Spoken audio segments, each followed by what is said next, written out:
જય શ્રી કૃષ્ણ, જય શ્રી વલ્લભ. આજના રાધે કૃષ્ણ સત્સંગમાં આપણે મનોરથ કોને કહેવાય અને મનોરથી ક્યારે કહેવાય તે જોઈશું.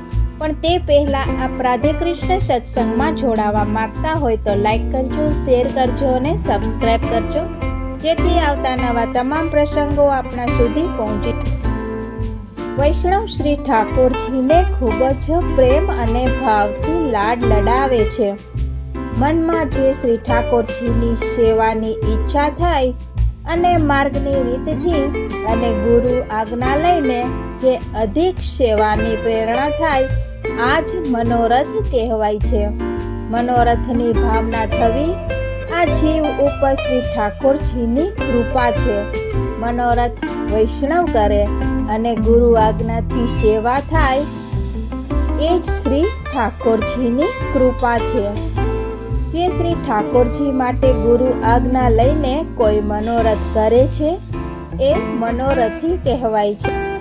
ધન કદાચ બધા પાસે હોય છે, પરંતુ ધનનો ઉપયોગ શ્રી ઠાકોરજીની સેવામાં થાય છે, ત્યારે આ લક્ષ્મીજી બને છે.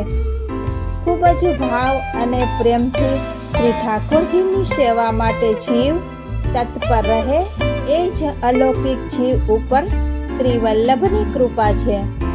જેને મર્યાદા ભક્તિમાં યજ્ઞ કહે છે, એ પૃષ્ટિ માર્ગમાં શ્રી તથા ઠાકોરજીને લાડ લડાવવા આ જ મનોરથ છે. દાસ ભાવ, દીનતા ભાવ અને શરણાગતિ એ પૃષ્ટિ માર્ગ છે. વૈષ્ણવના જ્ઞાનની મર્યાદા હોય છે, માટે શંકાના સમાધાન અને સમસ્યાના રસ્તા માટે ગુરુના ચરણનો આશ્રય લેવો જરૂરી છે. નિયમથી સેવા થાય, એનાથી મોટો મનોરથ તો વૈષ્ણવ માટે શું હોઈ શકે. શ્રી વલ્લભાધીશ કી જય. આ સાથે જ આપણે આજના સત્સંગને અહીં વિરામ આપીએ. ફરીથી મળીશું નવા સત્સંગ સાથે. જય શ્રી કૃષ્ણ, જય શ્રી વલ્લભ.